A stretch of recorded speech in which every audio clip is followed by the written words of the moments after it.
¿Qué tal? ¿Cómo estamos? Buenas noches. Un placer saludarles. Soy Fernando del Rincón. Bienvenido a esta edición especial de Conclusiones en un día histórico, sin duda alguna, y por muchos motivos, aquí en los Estados Unidos. Vamos a iniciar precisamente con algo que ocurría más temprano. Escuche.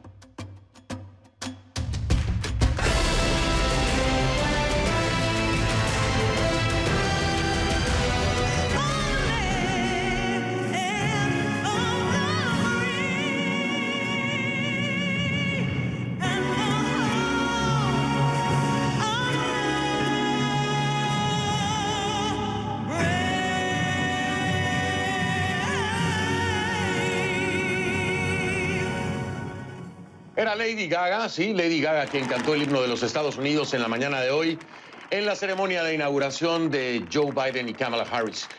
Les pido que a partir de este momento, me acompañen utilizando la etiqueta Conclu Biden Harris. La etiqueta esta noche y durante todo el programa será Conclu Biden Harris, el hashtag Conclu Biden Harris. Sus comentarios, por favor, con esta etiqueta a mi cuenta en Twitter, @soyfdelrincón, @soyfdelrincón, la cuenta en Twitter. I, Joseph Robinette Biden Jr., do solemnly swear. I, Joseph Robinette Biden Jr., do solemnly swear. That I will faithfully execute. That I will faithfully execute. The office of President of the United States. Office of President of the United States. Con esa juramentación, Joe Biden se convertía en el 46º presidente de Estados Unidos, abriendo un capítulo en la historia del país que promete ser muy diferente al que terminó justo en ese momento. En su discurso de toma de posesión, Biden prometió ser el presidente de todos los estadounidenses. Por delante, por supuesto, tiene un reto monumental. Pocos mandatarios han llegado a la Casa Blanca en tiempos tan difíciles. I, Kamala Devi Harris, do solemnly swear. I, Kamala Devi Harris, do solemnly swear. That I will support and defend the Constitution of the United Y States. esa es la segunda imagen más poderosa del día. Quizá la que, más que ninguna otra, pone de manifiesto el abrupto cambio de rumbo que toma Estados Unidos. Esto es historia en tiempo presente. Así se convirtió Kamala Harris en la primera mujer en llegar a la vicepresidencia, la primera afroamericana de origen asiático, la primera persona de raza negra en ocupar el cargo. Pero el simbolismo de la imagen no acaba ahí. La encargada de juramentar a Harris fue nada más y nada menos que la jueza Sonia Sotomayor, la primera latina en llegar a la Corte Suprema de Justicia de los Estados Unidos. La actividad, por supuesto, el día de hoy ha sido frenética en Washington. ¿Para qué? Bueno, echar a andar el gobierno. Biden lo hizo de inmediato. Anunció una serie de cargos interinos. Pero a esta hora ya podemos hablar de la primera confirmación en el gabinete por parte del Senado. Se trata de Avril Haines. Avril Haines es la primera mujer en dirigir la comunidad de inteligencia en Estados Unidos. También hubo una larga lista de nombramientos que no necesitan confirmación. No. Jonel Molinares nos hace el recuento de estas últimas horas. Pues Fernando, sí, muy movidas las primeras horas de gobierno de Joe Biden, en parte tal vez aprovechando que la celebración de toma de posesión fue más reducida y tuvo, digamos, un espacio para ir a la oficina oval y firmar estos decretos. También tuvo tiempo para juramentar virtualmente unos 1,000 funcionarios que no necesitan confirmación del Senado y ahí les pidió trabajar con fuerza, les agradeció de antemano por todo lo duro que van a trabajar.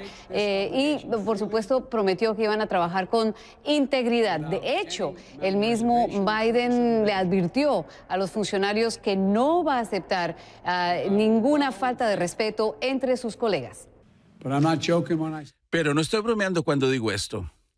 Si alguna vez trabajas conmigo y escucho que trata a un colega con irrespeto, menosprecian a alguien, les prometo que los voy a despedir ahí mismo, en el acto. No importan las justificaciones. Todos tienen derecho a ser tratados con decencia y dignidad. Eso ha faltado de muchas maneras en los últimos 4 años. También hubo trabajo en el Departamento de Comunicaciones. La secretaria de prensa Jen Psaki prometió ruedas de prensa diarias una vez más.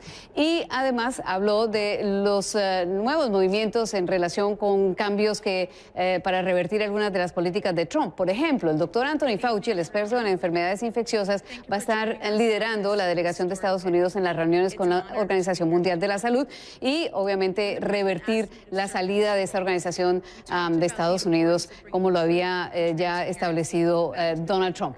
También habló de una de las otras prioridades de Biden, inmigración. El presidente Biden también mandó un proyecto de ley para modernizar nuestro sistema de inmigración y también le hace que a las personas que han apoyado a nuestras comunidades la oportunidad de obtener su ciudadanía.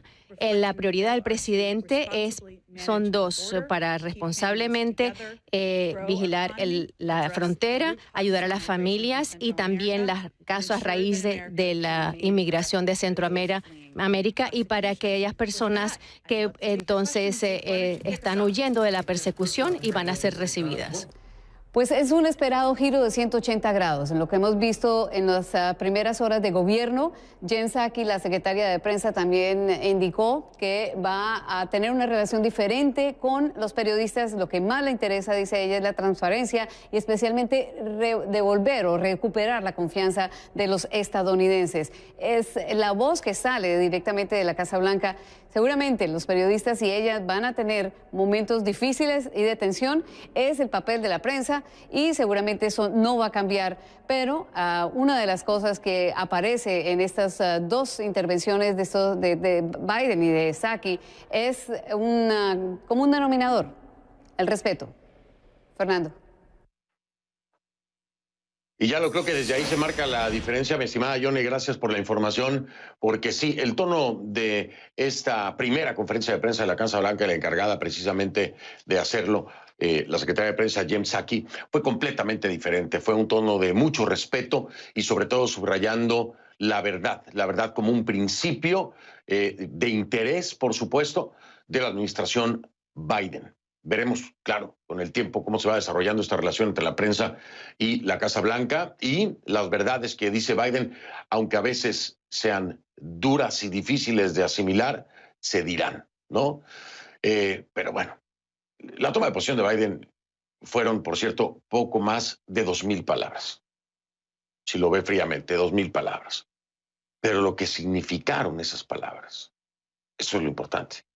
Fue un mensaje a todas luces y durante todo el día, cada vez que hubo alguna participación de Biden, de unidad, de integración, de inclusión. Un bálsamo, por supuesto, para muchos, ¿no?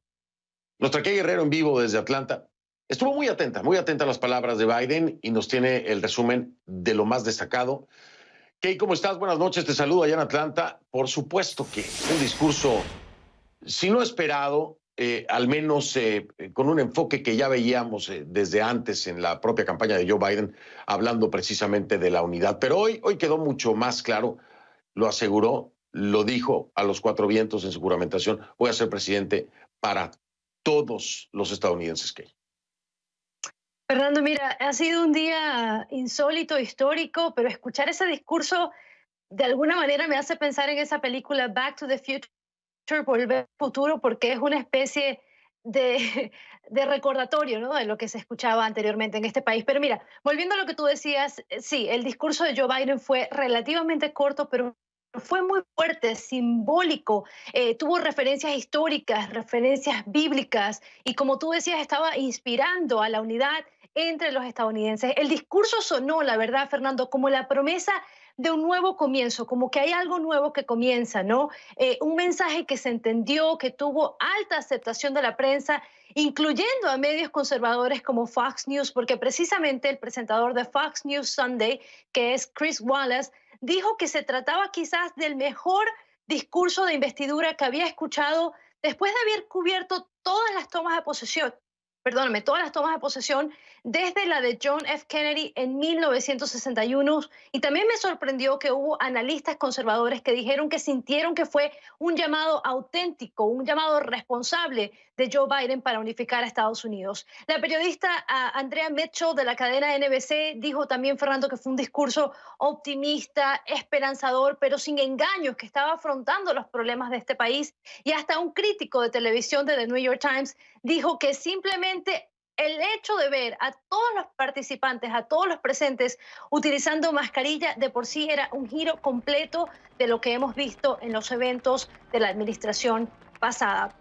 En CNN, Fernando, también se ha dicho mucho, nuestra cadena hermana en inglés ha dicho que el discurso se sintió como una invitación a la decencia y a la civilidad. Esto por darte un resumen, pero yo no podría estar más de acuerdo, solo tendría que agregar que fue para mí el discurso de un hombre que cree en el poder de Estados Unidos para salir adelante, y esto que se presentó a continuación es parte de lo que fue el primer discurso de Biden como presidente de Estados Unidos. We have never, ever, ever, ever failed in America. We've acted together. And so today, at this time, in this place, let's start afresh. All of us. Let's begin to listen to one another again. Hear one another. See one another. Show respect to one another. Politics doesn't have to be a raging fire, destroying everything in its path. Every disagreement doesn't have to be a cause for total war. And we must reject the culture in which facts themselves are manipulated and even manufactured.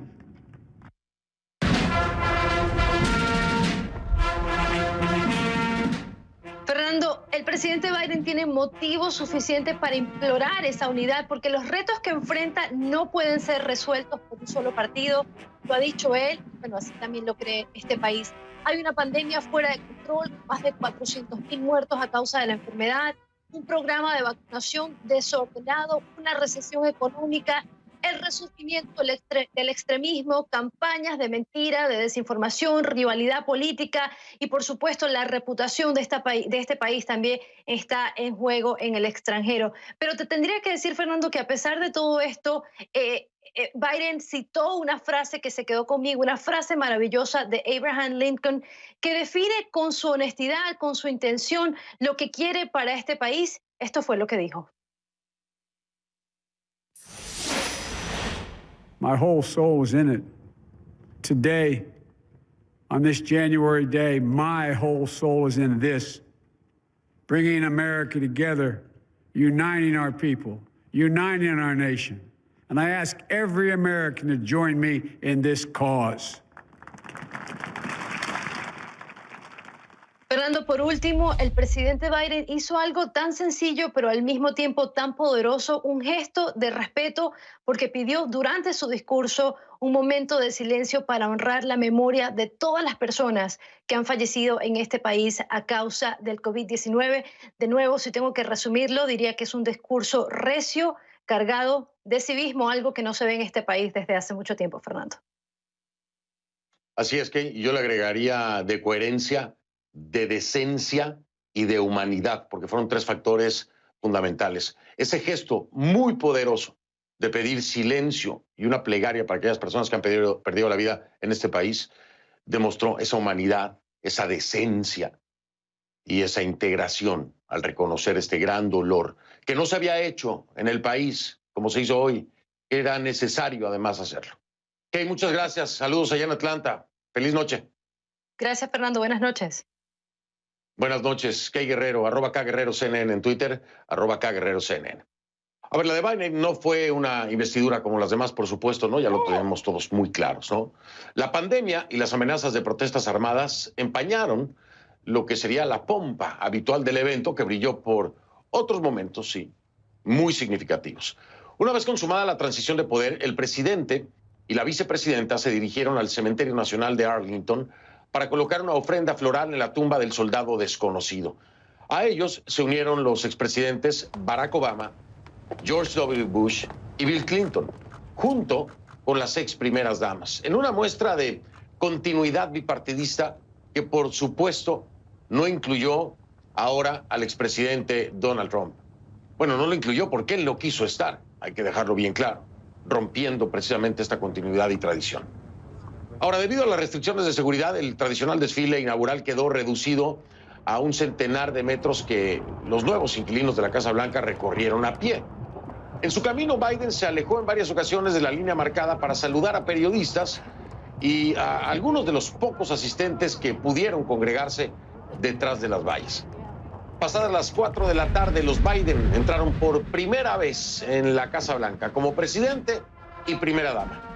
Sus homólogos salientes no los estaban esperando, como es costumbre. Donald Trump dejó la Casa Blanca muy temprano, ignorando los protocolos y convirtiéndose en el primer presidente en la historia reciente de Estados Unidos en negarse a acudir a la investidura de su sucesor. Pero al menos que esta era una gran duda, al menos Trump respetó la costumbre de dejar una carta. Sí, dejó una carta al presidente entrante, así lo confirmó el propio presidente Biden, y la calificó como una carta muy generosa. Dijo que no hablaría de su contenido hasta no hablar con el expresidente Trump. Desde esta misma noche, la pareja presidencial dormirá en la residencia oficial, pero antes el presidente se puso a trabajar. Sí, desde este que ya se puede considerar su primer día, no mañana, hoy, su primer día de trabajo, porque así lo hizo, como había prometido. Firmó decretos y memorandos moviéndose más rápido y de forma más agresiva que cualquier otro presidente en los últimos tiempos. ¿Pero para qué? Para desmantelar el legado de Trump. Horas después de ser investido presidente, Biden firmó 17 decretos que revisan el enfoque del país frente a la pandemia, por ejemplo, o deshacen algunas de las políticas más controversiales del expresidente Donald Trump. Vamos con Miguel Ángel Antoñanzas, tiene más detalles sobre esto.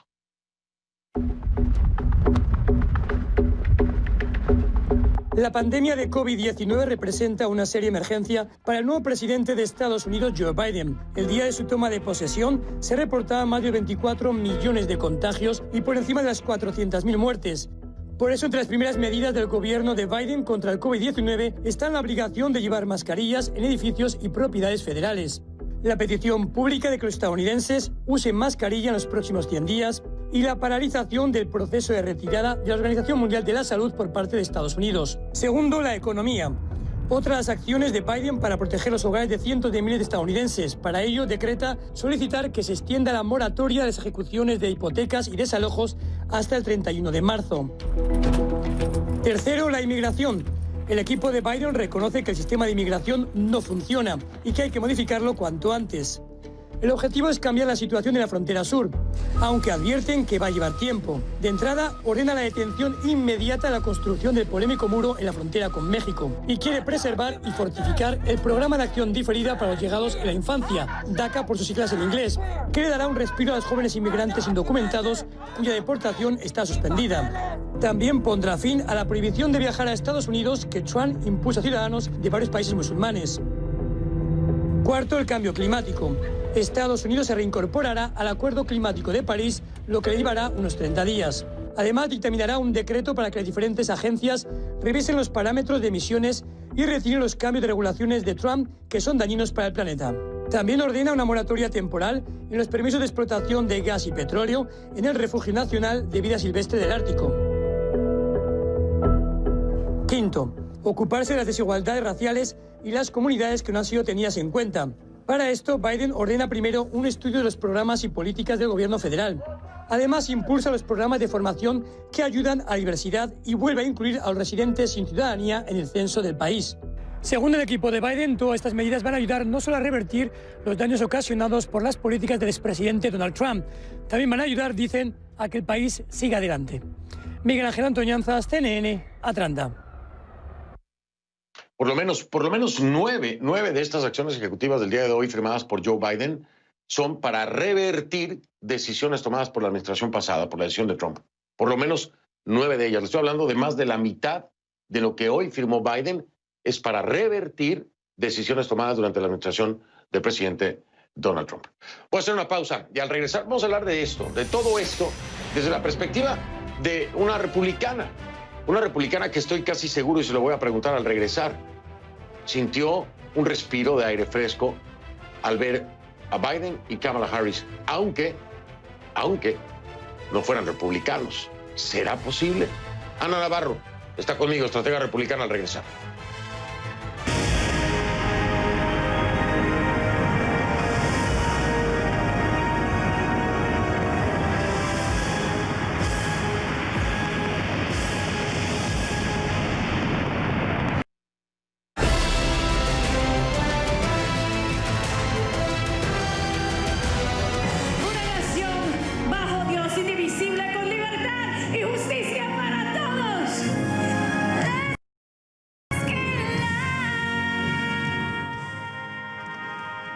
Jennifer López, sí, Jennifer López, la cantante y actriz de origen puertorriqueño, participó junto a Lady Gaga en la ceremonia de toma de posesión de Biden y Kamala Harris. J-Lo puso el acento latino al recitar en español la parte final del juramento de lealtad a la bandera.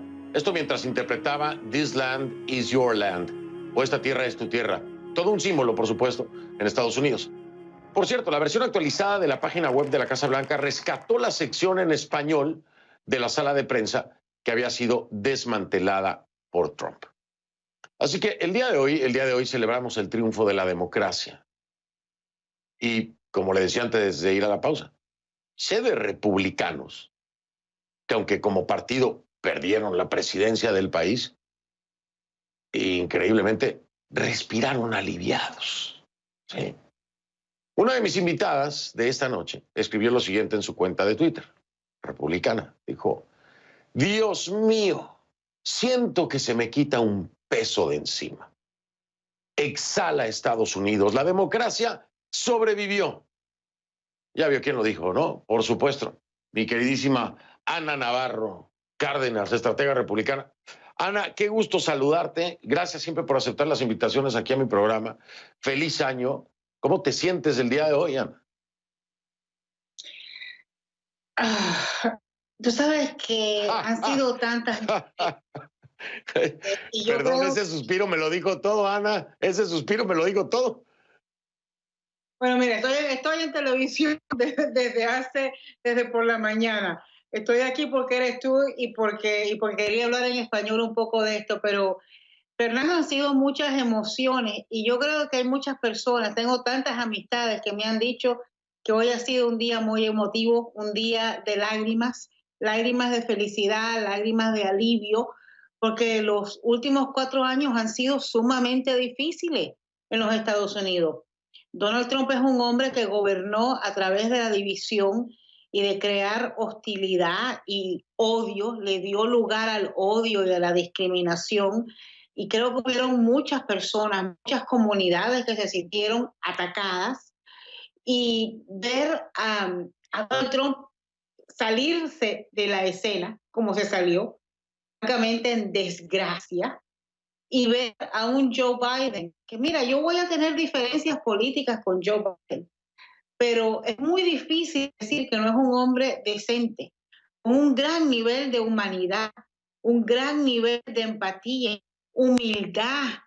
Son cosas que no hemos visto en la Casa Blanca, en la presidencia de los Estados Unidos por 4 años. Y ver, también hubieron momentos tan especiales, Fernando, ver a la primer mujer juramentar como vicepresidente de este país y que quien diera el juramento fuera la primera mujer latina en la Corte Suprema. Sonia Sotomayor fue quien le leyó el juramento a Kamala Harris. O sea, son momentos históricos de gran trascendencia después de 4 años tan oscuros y tan difíciles para los Estados Unidos. Y recuerda que solo hace 2 semanas estábamos con una insurrección, con una revolución andando en el Capitolio de los Estados Unidos, el símbolo de la democracia. Entonces es este sentimiento de que hemos regresado a la normalidad después de lo que fue un presidente que fue una aberración histórica. Y sí, es un gran sentido de alivio y de tranquilidad, de saber que no tenemos que despertarnos todos los días a saber Dios qué tuiteo de un narcisista demente. O sea, una persona, es un adulto normal el que está en la Casa Blanca y rodeado de gente con experiencia y con conocimiento. Me sonrío cuando dices es un adulto normal, porque tengo que coincidir contigo, y como lo quieran tomar la audiencia, pero Trump es anormal, es un ser anormal, como ser humano y como presidente de los Estados Unidos, fue anormal. Y quiero también resaltar y decirle a Ana Navarro, sí, te estuve viendo todo el día al aire en CNN en inglés con mis colegas y te agradezco que me regales estos minutos porque estuvo muy pesado, te vi muchas horas al aire. Oye, Ana, maravilloso también esto, quiero que me ayudes. Una cosa que te iba a decir, lo que tú acabas de decir, que él es anormal, yo estoy de acuerdo contigo. Fíjate lo anormal que será Donald Trump, que vimos hoy en esa tarima a tres diferentes presidentes y 2 vicepresidentes, bipartidistas. Vimos al vicepresidente Pence, vimos al vicepresidente Dan Quayle, que sirvió con George Bush, el primero. Vimos a George Bush, vimos a Barack Obama, vimos a Bill Clinton. O sea, son personas que compitieron unas con las otras, que han tenido grandes diferencias sobre políticas y diferencias ideológicas, pero sin embargo ponen la democracia, ponen el país por encima de esas diferencias. Y Donald Trump es un apestoso. Ese grupo ha portado tan pero mal con el país y con la democracia. El día de hoy, como tú lo dices, podemos rescatar cualquier número de simbolismos que hablaban precisamente de unión, de continuidad, de diferencias, pero no de pelea, de civilidad, de civismo. Ana, otro tema muy importante. Este gobierno que presenta Joe Biden, este gabinete que presenta Joe Biden, tiene muchos hechos históricos. La participación de mujeres en el gabinete, sus nominados, hay 24 mujeres. Estamos hablando de la participación de por lo menos 4 latinos en puestos importantes, empezando por lo que sería Alejandro Mayorkas como secretario de Seguridad Nacional. Pero al mismo tiempo estamos hablando de afroamericanos, de que menos de la mitad de los designados son de la raza blanca. Esto es Estados Unidos, Ana. ¿Te parece que es la representación concreta de lo que debe ser este país?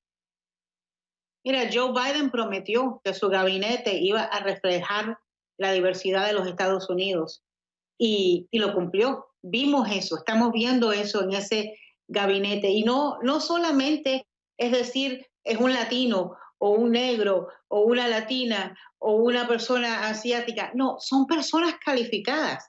En su gran mayoría son personas que han tenido muy altos rangos anteriormente, no son improvisados, ni aprendices, ni donantes billonarios que quizás nunca han trabajado en el tema. El secretario de Educación, Miguel Cardona, ha sido profesor y ha sido administrador de escuelas. Javier Becerra, el secretario de Salud, es un hombre que tiene gran experiencia manejando la burocracia, una organización tan grande como la Fiscalía del Estado de California. La latina que está a cargo de Small Business Administration, de pequeñas empresas.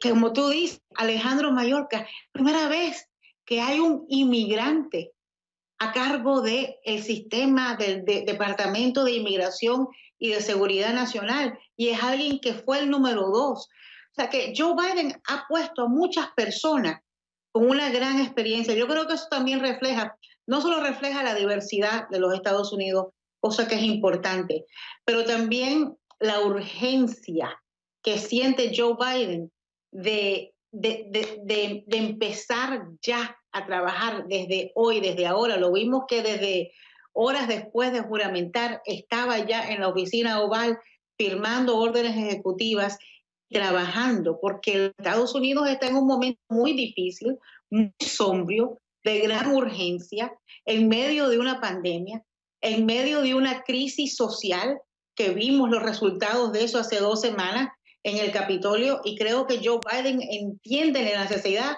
de poder entrar con gente que sepan manejar esos departamentos, porque no hay tiempo para estar aprendiendo.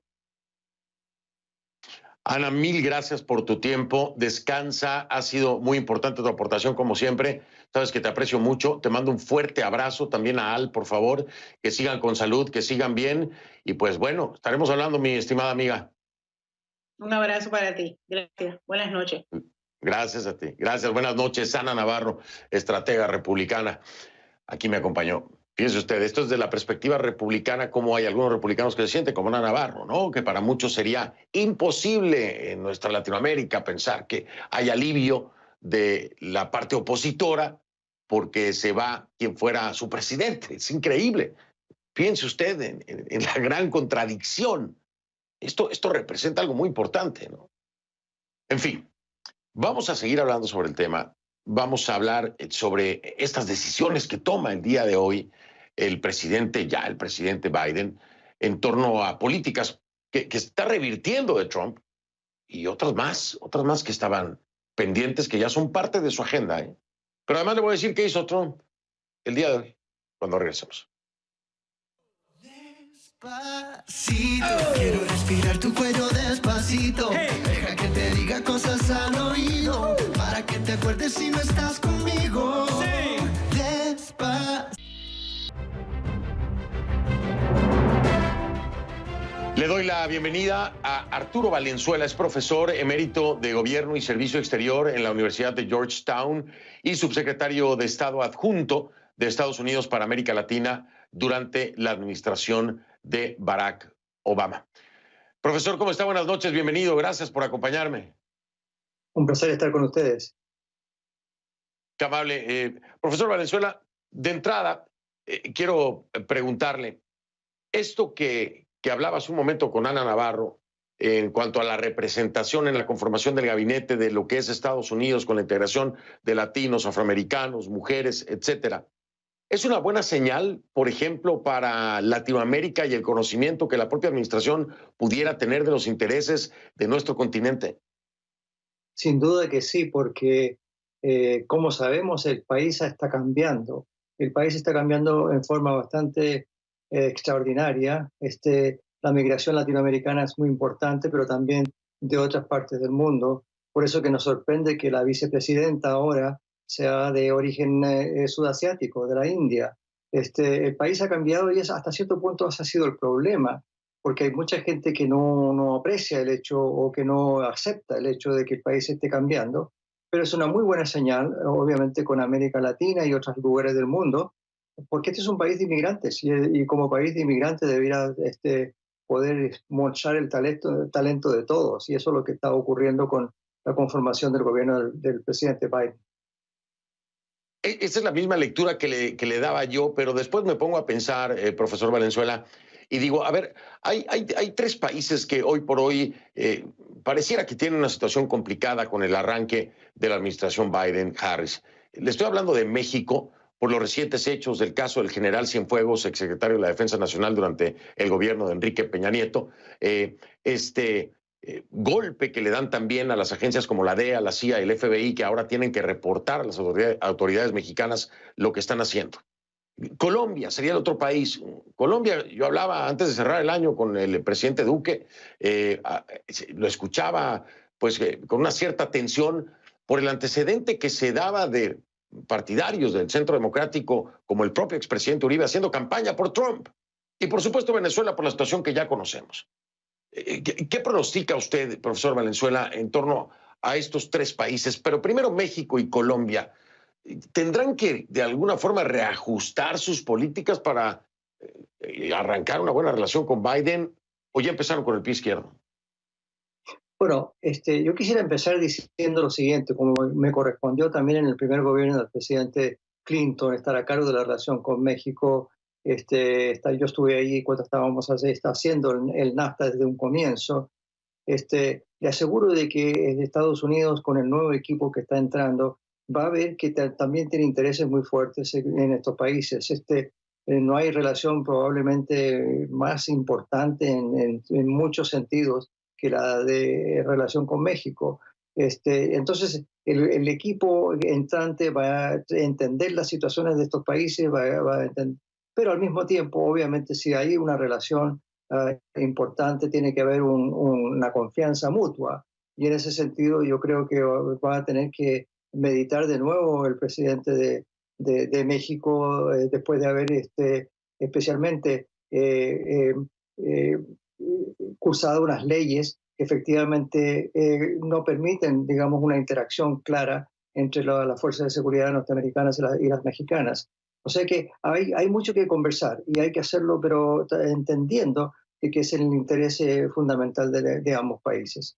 Lo mismo con Colombia. Con Colombia también es muy importante. Ha habido una relación bipartidista con Colombia hace mucho tiempo. Me tocó cuando yo estaba en la Casa Blanca con el presidente Clinton efectivamente empezar todo el proceso del Plan Colombia. Y hay algo que se tiene que ir siguiendo, especialmente con el tercer tema de Venezuela, se tiene que hacer justamente trabajando junto con Colombia y otros países de la región, no solamente con Colombia, sino que con el Grupo de Lima, etcétera, etcétera, para ir viendo cómo hacer efectivamente una política mucho más multipartidista, una política mucho más centrada, digamos, en las instituciones internacionales, y en ese sentido hay que fortalecer también la OEA, hay que fortalecer el Banco Interamericano, etcétera, etcétera. Ahora, también le corresponde, obviamente, al gobierno de Colombia también entender de que elementos del partido de gobierno tuvieron la audacia de interferir directamente en la elección de Estados Unidos. Eso no se hace y no se debe hacer. Así que ahí tienen que también tomar conciencia de que sí, efectivamente vamos a trabajar juntos. Hay que ser también muy honestos en reconocer de que se cometieron algunos errores. Y es muy importante lo que está mencionando el profesor Valenzuela, porque de hecho fue un tema que algunos llegaron a sugerir era injerencia de Colombia. Por supuesto, el presidente Iván Duque se distanció de estos posicionamientos que hicieron partidarios pues de Duque, del partido del gobierno, ¿no? Del Centro Democrático. Ahora, escuchaba yo declaraciones en una de las audiencias precisamente para el nominado a la Secretaría de Estado por parte de Biden, de la administración Biden-Harris, y aplaudía los logros y las sanciones y los esfuerzos que se hicieron en la administración Trump para presionar al régimen de Maduro. Pero lo decía muy claro, tenemos que buscar nuevas formas que den resultados, porque para esta administración los resultados nunca se dieron. ¿Cree usted que tenga la capacidad la administración Biden-Harris de finalmente obtener resultados deseados con el tema Venezuela y el régimen de Maduro? Bueno, es importantísimo, obviamente, la catástrofe venezolana. No se ha visto algo parecido desde un colapso de un país, desde la región, desde probablemente la guerra de la Triple Alianza en el siglo XIX, cuando la mitad de la población masculina del Paraguay desapareció por la guerra. Es una catástrofe humanitaria importantísima, es un colapso de las instituciones, es un colapso de la economía, es un colapso de las exportaciones, y efectivamente lo que se requiere es un trabajo conjunto con los otros países también. Y francamente el gobierno de Trump se equivocó en muchas cosas, pensando efectivamente que podía declarar de que iba a haber a lo mejor algún tipo de invasión norteamericana. Francamente, eso no habría conducido a un desenlace favorable. Y es no reconocer el hecho de que hasta cierto punto lo que tenemos en Venezuela es una situación de un colapso de las instituciones también. Así que uno no puede esperar de que de repente la gente vaya a cambiar de un día para otro. Así que aquí se requiere francamente un consenso, no solamente de países latinoamericanos, sino que también los europeos, y creo yo, en últimas cuentas, también Naciones Unidas tiene un papel que jugar ahí por la crisis humanitaria, que es bastante seria. Por supuesto, completamente de acuerdo. Profesor Valenzuela, me tengo que despedir, me encantaría seguir hablando con usted como siempre, pero el tiempo de televisión es cruel, así que me tengo que ir. Profesor, muy amable, muchas gracias. Un placer estar con ustedes. Buenas noches, Arturo Valenzuela, profesor emérito de Gobierno y Servicio Exterior en la Universidad de Georgetown. Hago una pausa, regreso.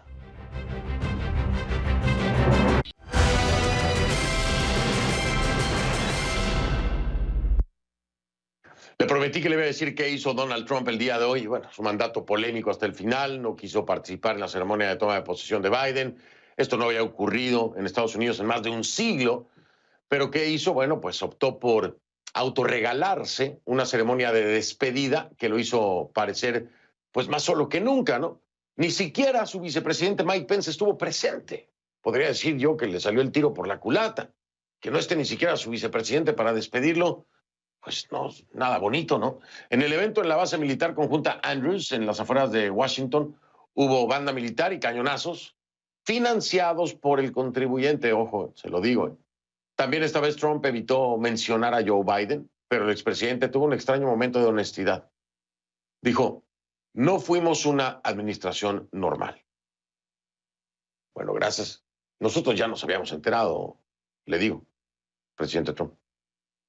¿No? Así que bueno, ¿qué hizo? Pues nada, se autodespidió. ¿Con quién? Pues con su familia. Hago una pausa y regreso. F del Rincón es la cuenta en Instagram. F del Rincón en Instagram. Ahí los veo.